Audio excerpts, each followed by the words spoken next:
يومكم سعيد.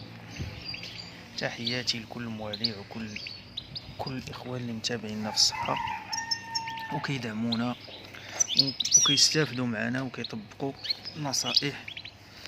فاليوم الإخوان بغيت نهضر على واحد الأخطاء كيرتكبها المربي بالخصوص الفترة ديال الحضانة، ملي كتكون الأنثى حاضنة على البيض، ولا كيقولك الأنثى ديالي ما بغاتش تبيض، راه واجده وما بغاتش تبيض. غنهضروا عليها واجده وما بغاتش تبيض، وغنهضروا عليها بيضات وكتضل انت حاضن حداها كتبرزطها كتخليهاش تحضن. هادو راه اخطاء شائعه كيديرهم المربي. دابا خاصك تعرف اخي المربي ان الانثى راه ما تغيش واخا تكون واجده، راه ما تبيضش ليك الا ما لقاتش واحد العنصر مهم وهو الامان. يعني تحس بالامان في هذيك البلاصه اللي هي فيها باش تحط لك البيض. راه تقدر توجد والذكر واجد، ولكن نتوما مبغاتش تدور العش. وعلاش؟ لان ما لقاتش راحتها، كديرونجيها كتبرزطها.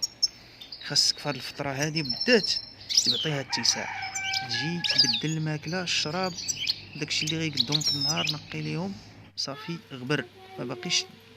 ما باقيش تعاود ديرونجيهم صافي. مادام الامور بامان وهما راهم في امان صافي خليهم وسير ميك عليهم.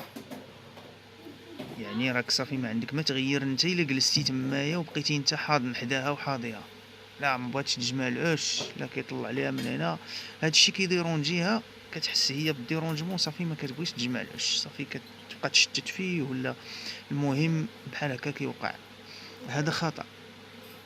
الخطأ الثاني هو الانثى منين كتبيض مثلا وكتجمع العش ديالها وكتبيض وكتبقى حاضنه، خاصنا نشوفوا ديك الساعه السلوك ديال الذكر اللي معها. خاصنا نشوفوا السلوك ديالو، ياك ما كيجي ما كيخليهاش تحضان، واش ما كيوكلهاش، واش كيديرونجيها الا كان واجد مثلا بزاف كيديرونجيها كيبغي يعاود يتزاوج كيبقى يهرس ليها البيض. يعني خاصك تراقب السلوك ديال الذكر وتشوفو بلا ما يحس بيك طائر انك مراقبه.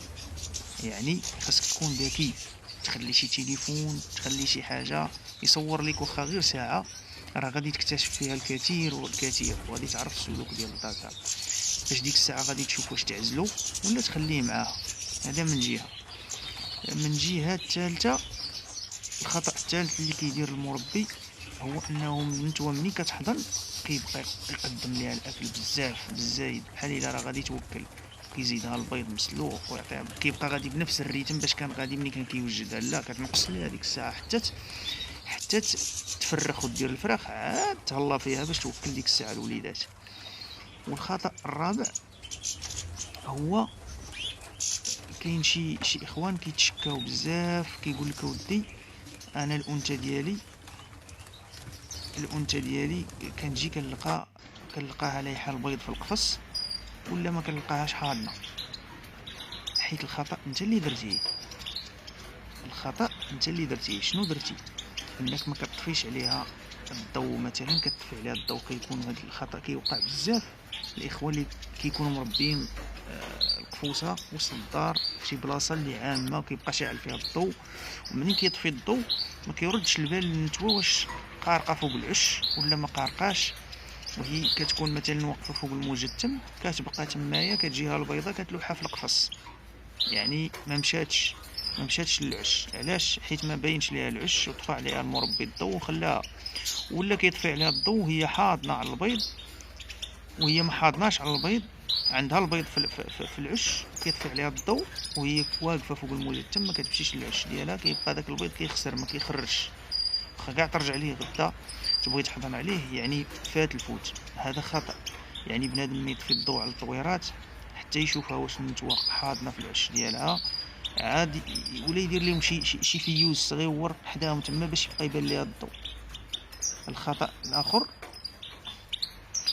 هو منين كتحضر الانثى صافي كاين شي وحدين ما كيبقاوش يقدموا الدوش لهذيك الانثى اللي حاضنه، كيخليها حاضنه ما كيقدمش ليها الدوش. بالعكس خاصك امتى ما تقدمش ليها الدوش؟ ما تقدمش ليها الدوش في الايام الاولى للحضن، يعني دوز واحد 6 ايام وهي حاضنه، النهار السابع ولا الثامن حط ليها دوش.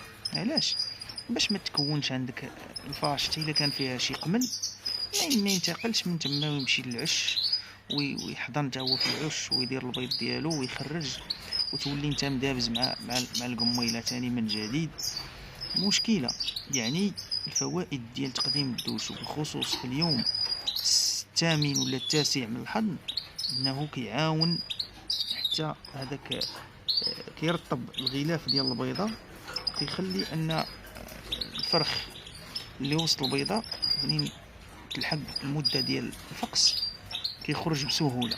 يعني حيت بعض الخطرات كيكون البيض الجل هذاك الغشاء قاصح بزاف ما كيهرسوش هذاك الفرخ كيموت لداخل. علاش؟ حيت كيكون الكالسيوم بزاف تقدم للانثى، كتكون البيضه صلبه بزاف ما كيقدش عليها الفرخ يهرسها.